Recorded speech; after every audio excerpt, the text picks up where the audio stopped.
Ya konfirma el Konsehal Josephine Pareja, Chairman del Peace and Order Committee na Konseho Lokal, kahit kontinua queda manada el mga finger wharf na syudad. Según con Pareja, del año 2014, total de 92 mga finger wharf el descubrí na syudad. Del pasaw año, ya alcanza ya este na total de 111. Hindi pa sigun incluido aquí el mga jutay pantalan que posible ya construí este año 2016. 23 lang segundo este mga finger wharf el tiene permiso para opera.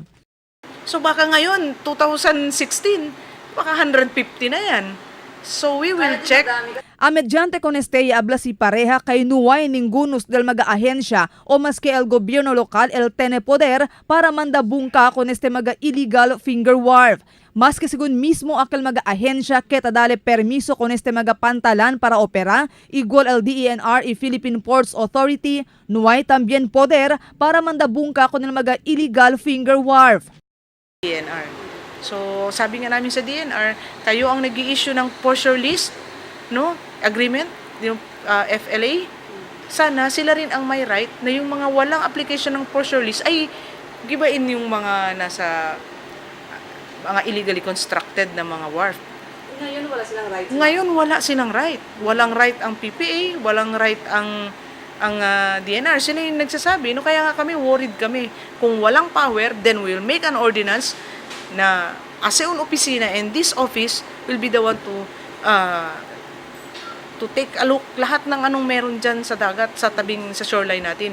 Ayer ya kondo si segun committee hearing al disu komite junto con al diferentes mga concerne ahensya para diskuti con este asunto y busca mga posible solusyon.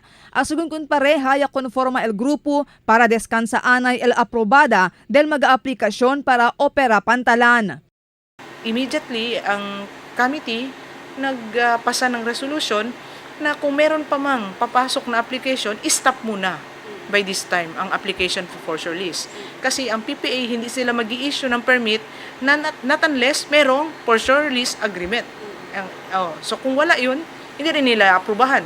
Durante el hearing, ya propone también el Consejal Mike Alavar para más ancha con el Task Force Pantalan por medio de aumentar con el mga ahensya que ta composita con este. Ta incluye aquí el Task Force Zamboanga, Maritime Police, Coast Guard, Philippine Navy y otro pa. Sita acordaya crea con el Task Force Pantalan durante pa el antes administrasyon. Ita composita con este el DENR, PPA, City Engineers Office y City Planning. El Task Force Pantalan el encargao na asunto del mga finger wharfs na syudad. Marifita Mayo, Dateline Zamboanga.